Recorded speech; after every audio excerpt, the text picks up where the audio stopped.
बिस्मिल्लाहिर्रहमानिर्रहीम अस्सलाम वालेकुम। बीए वाले तालिब इल्मों को एक अपडेट देनी है कि आप लोगों की डेट शीट आ चुकी है और आप लोगों के पेपर नेक्स्ट मंथ में स्टार्ट हैं, उनसे रिलेटेड कुछ चीज़ें बता रही हैं। अब आप लोग ज़्यादातर स्टूडेंट ये कहेंगे कि कुछ स्टूडेंट ये चीज़ कहेंगे हमें तो डेट शीट पता है भाई, इस वीडियो में हम हमारे साथ कौन सी ऐसी नई चीज़ शेयर कर रहे हो जो हमें पहले से मालूम नहीं है। तो वीडियो स्टार्ट करते हैं। सबसे पहले आपको एक चीज़ मैं बताते जाऊँ, ये है कि डेट शीट आप लोगों की आ चुकी है और डेट शीट आपके साथ मैं सबसे पहले शेयर कर रहा हूँ। ठीक है, डेट शीट आने के बाद सबसे पहला काम बेटा आप लोगों ने, स्टूडेंट ने यही करना है कि अपनी दोनों असाइनमेंट्स आप लोगों ने सबमिट करनी है।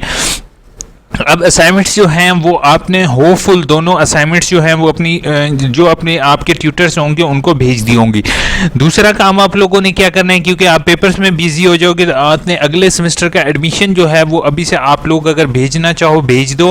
और जो कोर्स क्रेडिट और का इशू था वो भी तकरीबन रिजॉल्व हो चुका है, किसी हद तक कह सकते हैं। अगर वो आप उस सूरत में कर सकते हो जिसमें 8th सेमेस्टर का ऑप्शन ऐड करो तो उस सूरत में आप दाखिला भेज दोगे। अब ये दो काम हो गए। अब तीसरा काम आ जाता है पेपर की प्रिपरेशन में। पेपर की तैयारी जो है वो इस दफ़ा आपने अच्छे तरीके से करनी है, क्योंकि बीए वालों के लिए उन यूनिवर्सिटी ने ये चीज़ लाजमी करार दे दी है कि अब उसने पेपर में लाजमी 50 नंबर लेना लाजमी है। ठीक है, असाइनमेंट में अगर वो फेल भी हो जाता है और एग्रीगेट उसका कम भी हो जाता है तो वो मैटर नहीं करेगा। सिर्फ और सिर्फ उस बच्चे ने क्या करना है, वो पेपर में 50 नंबर लेना लाजमी है और असाइनमेंट में जो है वो उसको ओवरऑल एग्रीगेट जो है वो उसका 50+ पे रहे तो उसका जो है वो पेपर पास तस्वुर होगा। तो 50% एग्रीगेट ओवरऑल लेना भी लाजमी है आप लोगों के लिए, तो वो भी आप लोग इसी तरीके से लोगे।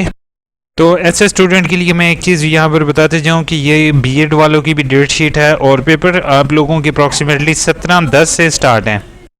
17-10 से आपके पेपर स्टार्ट हैं। ठीक है, अब ये नहीं है कि 17-10 से पहले आपका पेपर हो सकता है।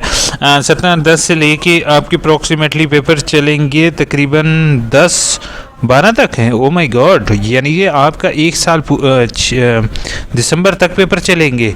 जी बिल्कुल, दिसंबर तक आपके पेपर चलेंगे। ठीक है, इसमें एडी हो गया, एसोसिएट डिग्री इन एजुकेशन, उसके बाद जो है वो बीएड हो गया, बीबी हो गया, बीएस अकाउंटिंग एंड फाइनेंस, तमाम कोर्सेज इसमें शामिल हैं। अच्छा, अब एक चीज़ मैं यहाँ पर आपको बताते जाऊँ कि पहली इम्पॉर्टेंट चीज़ ये है कि आपने देखना, अगर तो इसमें आपके दो पेपर का क्लैश एक ही दिन आ रहा हो तो आपने रिटर्न एप्लीकेशन लिखकर जो है वो कंट्रोलर एग्जामिनेशन डिप्टी कंट्रोलर या कंट्रोलर एग्जामिनेशन को रिटर्न एप्लीकेशन जो है वो आपने भेजनी है ताकि उस पेपर के कॉन्फ्लिक्ट को वो रिजॉल्व कर सकें। और यूनिवर्सिटी का ये अच्छा फैसला है कि हफ्ते वाले दिन भी उन्होंने पेपर कंडक्ट करवाने का फैसला लिया है कि हफ्ते वाले दिन भी आपका पेपर होगा, वरना लास्ट टाइम ये हुआ था कि हफ्ते वाले दिन पेपर नहीं हो रहा था और संडे वाले दिन ही पेपर होता है। ठीक है, अब एक और अहम बात आपको ये मैं बताता जाऊं कि अगर स्टूडेंट आप लोगों ने किसी भी फेक मैसेजेस पर गौर नहीं करना।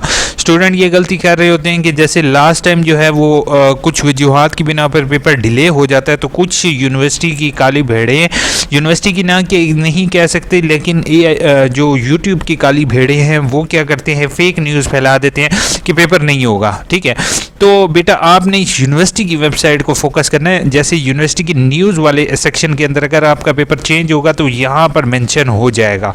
ठीक है, यूनिवर्सिटी से भी मेरी हम्बल रिक्वेस्ट होगी, न्यूज़ लेटर के लिए एक अलग ऑप्शन अपडेट करें और उसको डेली बेसिस पर अपडेट करें रिलेटेड टू एग्ज़ाम। ठीक है, तो आपने यूनिवर्सिटी की वेबसाइट को फोकस करना है। अब पेपर की तैयारी किस तरीके से कीजिए, पेपर की तैयारी का सबसे अहम और सबसे इम्पॉर्टेंट चीज़ है कि आपने बुक को गो थ्रू कीजिए। ये जो है फेक नोट्स वगैरह डिफरेंट ग्रुप्स में चल रहे होते हैं तो उनको फोकस करने के बजाय एक दफ़ा आप बुक को गो थ्रू कीजिए। गो थ्रू का मतलब ये होता है बुक को पूरी को आप एक दफ़ा स्टडी कीजिए। कोई चीज़ याद नहीं होती कोई मसला नहीं है।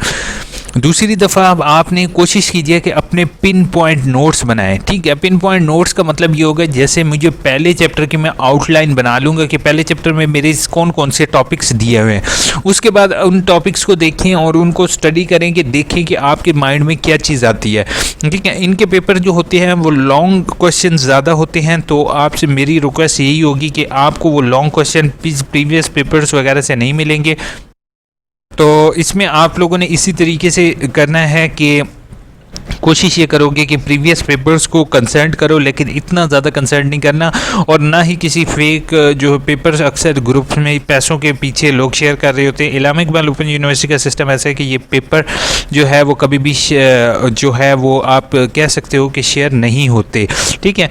तो कोशिश ये करो कि आप लोग के पेपर्स जो भी आप लोगों के पास फेक पेपर शेयर करता है उसकी निस्बत थोड़ी सी मेहनत कर लोगे तो इंशाल्लाह आप पास हो जाओगे, ठीक है। अपना एडमिशन भेज दिया। अच्छा, बाकी रोल नंबर स्लिप वगैरह के लिए इंशाल्लाह आगे मैं वीडियो शेयर कर दूंगा, और बाकी ये जो है वो डिस्क्रिप्शन में आपको लिंक मिल जाएगा, तो इसको आप लोग देख लोगे डेट शीट को। तो कमेंट्स के जवाब देते हैं, किसी स्कैन करवा सकते हैं या खुद ही? नहीं, किसी से स्कैन करवाने की ज़रूरत नहीं है, किसी भी जो है ना मोबाइल फ़ोन से आप इजीली कर सकते हो स्कैन। बाकी आपका नेम नहीं बताया जा सकता। उसके बाद personal information not allowed. MA degree और एमए ट्रांसक्रिप्ट की वेरिफिकेशन के लिए 600 नहीं, दोनों के लिए सेपरेट फ़ीस होगी। और वेरिफिकेशन का मतलब ये है कि आप दो तरह से वेरिफिकेशन है।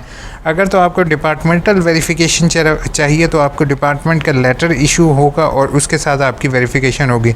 और सिंपल वेरिफिकेशन जैसे आप लेटर लगा कर उसको भेज देते हो। सर मैंने 4th सेमेस्टर है और नेक्स्ट मंथ में 4th सेमेस्टर के पेपर है और मैंने एक सब्जेक्ट को दोबारा पास किया है, तो मैं भी ये प्रोसेस करना हो सकता हूँ, प्लीज़ गाइड। जी बिल्कुल, आपको यही प्रोसेस करना पड़ेगा, लेकिन आपको एडमिशन एक किताब का अगेन पास करना पड़ेगा। बीएड का रिज़ल्ट कब आएगा अभी फ़िलहाल कोई इन्फॉर्मेशन नहीं है, अलबत्ता 17 तक यकम तक उम्मीद है आ जाएगा, यकम से 5 तक, या शायद उससे भी पहले आ जाए। सर एमएड के एडमिशन का बता दें कि एमएड के एडमिशन हो रहे हैं अभी फ़िलहाल। एमएड और एमए से रिलेटेड कोई भी यूनिवर्सिटी की गाइडलाइन क्लियर नहीं है।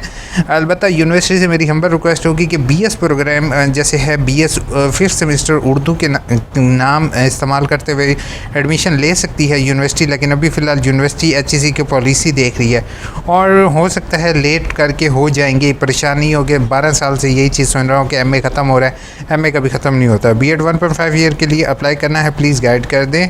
वीडियो ऑलरेडी बनी हुई है बीएड 1.5 ईयर की, ये नीचे आप देख रहे हो कि how to apply for admission Islamic Iqbal open university. इसी वीडियो को देखते हुए आप जो है वो बीएड 1.5 ईयर के लिए अप्लाई कर दें। लेकिन आपको एक सजेशन मैं ये दूंगा कि अपने पास लास्ट ट्रांसक्रिप्ट जिसके नीचे कंट्रोलर एग्जामिनेशन के सिग्नेचर होंगे वो ज़रूर रखिएगा। बीबीए का प्रोग्राम शो क्यों नहीं हो रहा इसमें? मे भी इस दफ़ा बीबीए रेगुलर कोर्सेज हों, ओपन ना हो रहे हों, लेकिन अभी वेट करेंगे या फिर कंप्लेन कर दें आप ऑनलाइन पोर्टल पर तो आपको शो हो जाएंगे।